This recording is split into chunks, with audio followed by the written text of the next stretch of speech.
అందరికీ నమస్కారం. నేను మీ మొహమ్మద్ జియావుల్ అలీ, 6వ వార్డ్ జమ్మికుంట.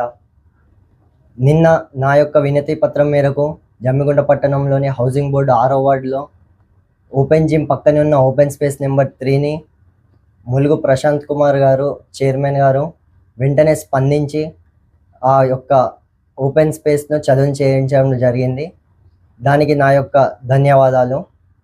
అలాగే ఒకవైపు మన చైర్మన్ గారేమో అభివృద్ధి ధ్యేయంగా ప్రతి వార్డులో అభివృద్ధి పనులు చేస్తుంటే కొంతమంది ఆ అభివృద్ధిని చూసి ఓర్వలేక చైర్మన్ గారిపై తప్పుడు వ్యాఖ్యలు చేస్తూ చైర్మన్ గారిని నిందిస్తున్నారు.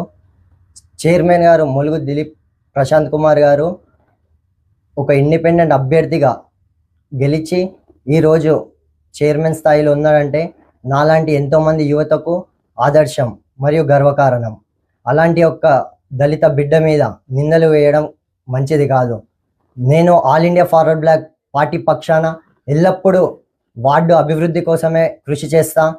ఇప్పటి నుండి 6వ వార్డులో ఏ సమస్య ఉన్నా నా దృష్టికి తీసుకొస్తే నేను నేరుగా మన మున్సిపల్ చైర్మన్ ములుగు ప్రశాంత్ కుమార్ దిలీప్ అన్న గారికి చెప్పి ప్రతి పని చేపిస్తానని హామీ ఇస్తున్నాను. మరికొంతమంది అంటున్నారు చైర్మన్ గారేమో ప్రైవేట్ వ్యక్తులతోని పనులు చేపిస్తున్నారని. నేనేం ప్రైవేట్ వ్యక్తిని కాదు, నేను కూడా 6వ వార్డు సభ్యుడినే, నేను కూడా 6వ వార్డు ఓటర్నే. నేను కూడా ఆల్ ఇండియా ఫార్వర్డ్ బ్లాక్ పక్షాన ఎల్లప్పుడూ ప్రజల కోసమే పోరాడుతున్నా అని తెలుపుతున్నాను. ఇంకోసారి మన జమ్మిగుండ మున్సిపల్ చైర్మన్ ములుగు ప్రశాంత్ కుమార్ దిలీప్ గారి మీద ఎవరైనా తప్పుడు వ్యాఖ్యలు చేస్తే మా All India Forward Bloc party పక్షాన ఖండిస్తామని హెచ్చరిస్తున్నాం.